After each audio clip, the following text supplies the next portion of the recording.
ईमान ने कभी ये नहीं सोचा था कि मोहब्बत इतनी खामोशी से जान ले लेती है।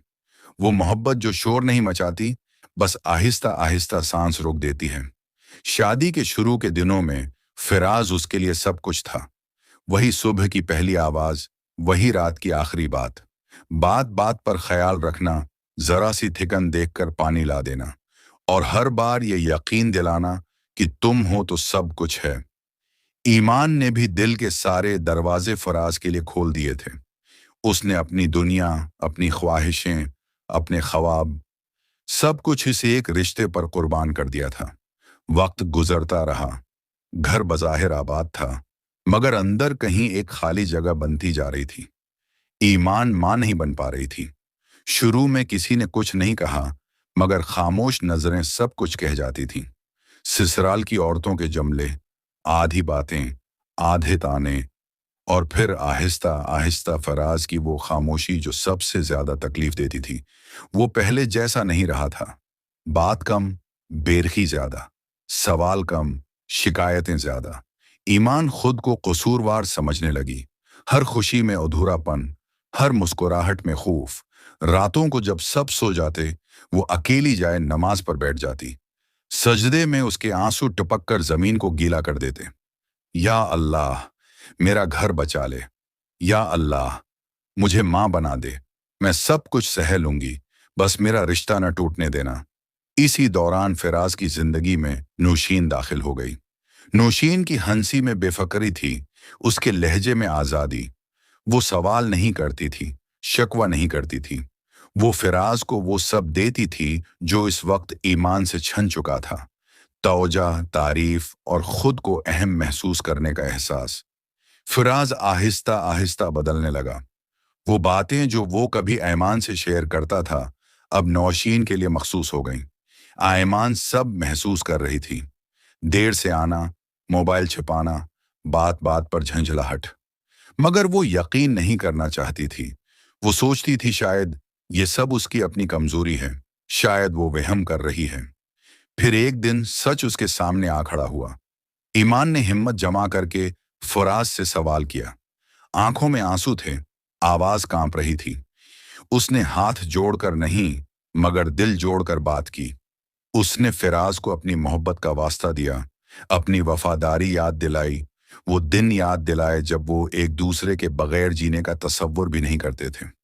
मैंने तुम्हारे लिए सब कुछ छोड़ा है, मुझे यूं मत तोड़ो फिराज। कुछ लम्हों तक फराज खामोश रहा। फिर उसने वो अल्फाज कहे जो ईमान की रूह तक को जख्मी कर गए। मैं नौशीन से शादी करना चाहता हूं, इसलिए कि तुम मुझे औलाद नहीं दे सकें, मुझे वारिस चाहिए। ये जमला सिर्फ अल्फाज नहीं था, ये ईमान के वजूद पर लगाया गया दाग था। वहीं खड़ी ईमान जैसे अंदर से बिखर गई। उसे लगा जैसे उसकी सारी दुआएं, उसका सब्र, उसकी वफादारी, सब एक लम्हे में बेकीमत हो गए हों। उस दिन ईमान ने सिर्फ एक बात समझी। कुछ मर्द औरत की खामोश कुर्बानियों को कभी नहीं देखते, बस उसकी कमजोरियां गिन लेते हैं। ये अल्फाज ईमान के दिल में खंजर बनकर उतर गए। वो वहीं खड़ी रह गई, जैसे किसी ने उसके वजूद से सांस खींच ली हो।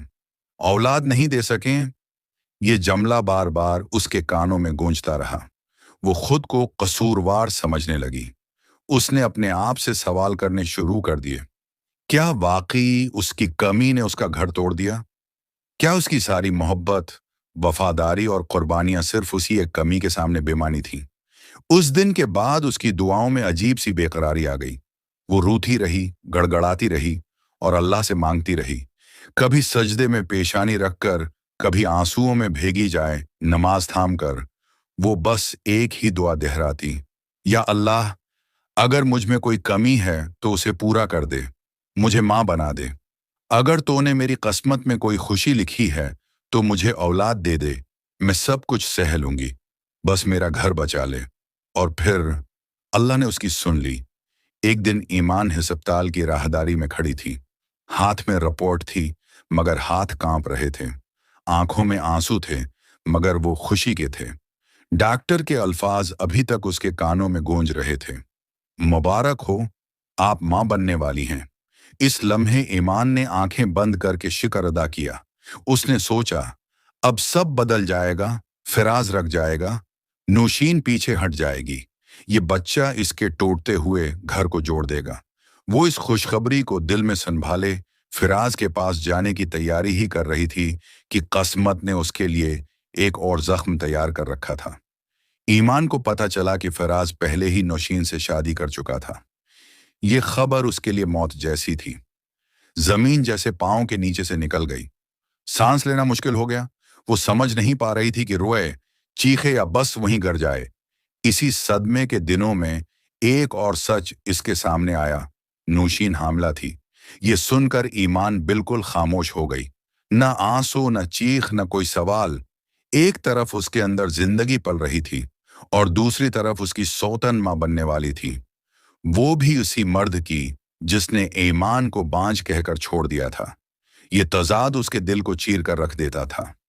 वो रातों को जागकर अपने पेट पर हाथ रखती, अपने बच्चे से खामोश बातें करती और दिन के वक्त अपने आंसू छुपा कर जीती। मगर शदीद जहनी दबाव, मुसलसल सदमे और टूटे हुए दिल ने ईमान के जिस्म को भी तोड़ दिया। वो कमजोर होने लगी, उसकी तबीयत बिगड़ने लगी, मगर किसी ने उसके दर्द को नहीं समझा। और फिर वो लम्हा आ गया जिसके बाद कुछ भी पहले जैसा न रहा। ईमान का बच्चा जाये हो गया। हस्पताल के कमरे में एक अजीब सी खामोशी थी। ईमान बस्तर पर लेटी छत को देखती रही। आंखों से आंसू बहते रहे, मगर आवाज नहीं निकली। इस दिन ईमान ने सिर्फ अपना बच्चा नहीं खोया था, इसने अपनी सारी उम्मीदें, अपने सारे ख्वाब और अपनी आखिरी खुशी भी दफन कर दी थी। फराज आया, चंद रस्मी अफसोस के अल्फाज कहे, नजरें चराकर खड़ा रहा, फिर खामोशी से वहां से चला गया। नौशीन के पास, जो अब उसके घर की असल मालकन बन चुकी थी। मगर वक्त किसी के लिए नहीं रखता। वक्त के साथ नौशीन की तरजीहात बदलने लगीं। वो फराज को सिर्फ सहारा समझती थी, मोहब्बत नहीं। जरा जरा सी बात पर झगड़े, शकवे, मतालबे। वो रिश्ता जिसकी बुनियाद धोखे पर रखी गई थी, बोझ बनने लगा। और आखिरकार वो दिन भी आ गया जब नौशीन फिराज को उसकी तन्हाई के साथ छोड़ गई। इधर ईमान आहिस्ता आहिस्ता अपने जख्मों के साथ जीना सीख चुकी थी। वो अब वही कमजोर ईमान नहीं रही थी। दुख ने उसे तोड़ा जरूर था, मगर उसी दुख ने उसे मजबूत भी बना दिया था। आखिर एक दिन फराज टूटा हुआ, खाली हाथ और निदामत से भरी आंखों के साथ ईमान के सामने खड़ा था। माफी के लफ्ज उसके होंठों पर थे, मगर ईमान के दिल में अब उनके लिए कोई जगह नहीं थी। ईमान ने एक लम्हे को भी पीछे मुड़कर नहीं देखा, बस इतना कहा, कुछ जख्म ऐसे होते हैं जो भर तो जाते हैं, मगर दोबारा किसी को करीब आने की इजाजत नहीं देते। और ईमान खामोशी से मगर मजबूत कदमों के साथ अपनी नई जिंदगी की तरफ बढ़ गई।